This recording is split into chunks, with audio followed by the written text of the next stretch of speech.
किसी संख्या का क्यूब रूट निकालने के लिए हम n और n क्यूब यहाँ लिख रहे हैं पहले 1 2 3 4 5 6 7 8 9 10।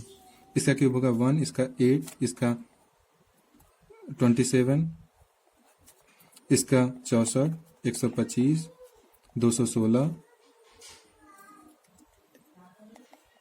343, 512, 729, इसका 1000। हम देखते हैं कि इसमें कुछ संख्या ऐसी है जिनका क्यूब करने पे इकाई अंक अपरिवर्तित रहता है तथा कुछ संख्या ऐसी है जिनका इकाई अंक परिवर्तित हो जाता है। अपरिवर्तित और परिवर्तित दो भागों में बांट देते हैं। वे संख्याएं जिनका इकाई अंक अपरिवर्तित रहता है, अपरिवर्तित इकाई अंक वाली संख्याएं जो हैं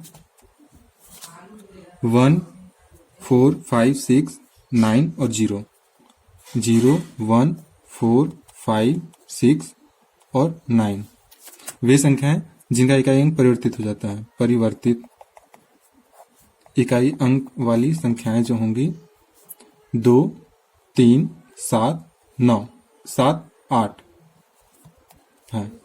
ये दोनों कोटि पूरक है, ये दोनों कोटि पूरक। कोटि पूरक मतलब जिनका संख्याओं का योग 10 होता है। 7 और 3 का योग 10, 2 और 8 का योग 10।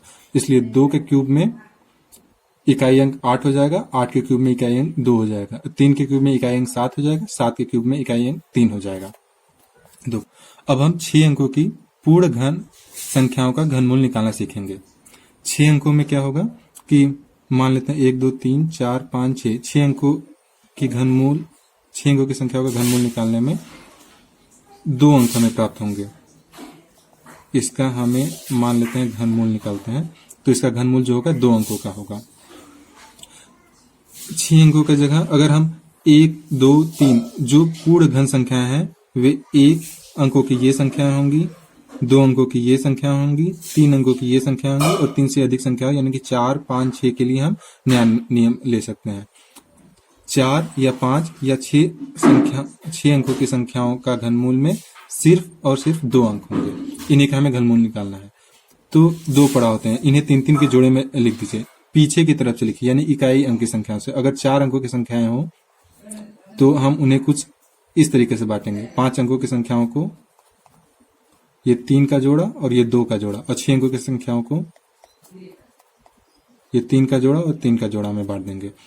अब हम कुछ संख्याएं लेते हैं जैसे 704 969। इसका घनमूल जो होगा इन्हें पहले 3 3 के जोड़े में बना लें। इकाई अंक देख के हम इसका इकाई अंक पता कर लेंगे। इसका क्यूब रूट जो होगा इसमें इकाई अंक 9 है। 9 किस संख्या के इकाई अंक में आता है? 9 में। और दूसरा अंक 704 है। 704 अब इसमें देखिए n क्यूब में 704 किन दो संख्याओं के बीच है? ये 512 से अधिक है तथा 729 से कम है। अतः इसका घनमूल जो होगा, घनमूल का दहाई अंक होगा 8 होगा, क्योंकि यह इन दोनों संख्याओं के बीच में है, इसलिए इसका घन मूल 80 से अधिक तथा 90 से कम होगा। यह होगा 89। दूसरा अंक लें जैसे 97 336।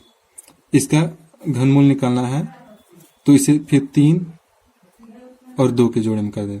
इसका इकाई अंक होगा, क्योंकि इकाई अंक में 6 है और 6 अपरिवर्तित रहता है, इसलिए इसका इकाई अंक 6 हो जाएगा। और 97 देखिए किन दो संख्याओं के बीच में? 97 है 64 से अधिक 125 से कम, अतः इसका दहाई अंक होगा 4।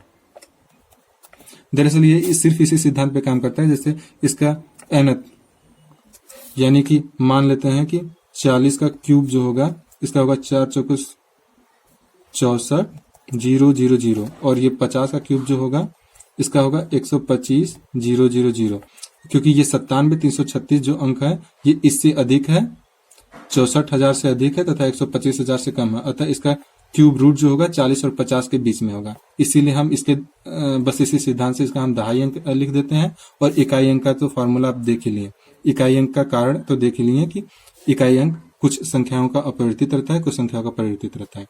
इससे हम ये निकाल लेते हैं। एक और उदाहरण देखते हैं 250 0 47। इसका क्यूब रूट जो होगा 3 अंकों का जोड़ा, 3 अंकों का जोड़ा। 7 क्योंकि परिवर्तित इकाई अंक वाली संख्या है, अतः 7 की जगह 3 हो जाएगा। और 250 जो है 216 और 343 के बीच में है, अतः इसका दहाई अंक जो होगा 6 हो जाएगा।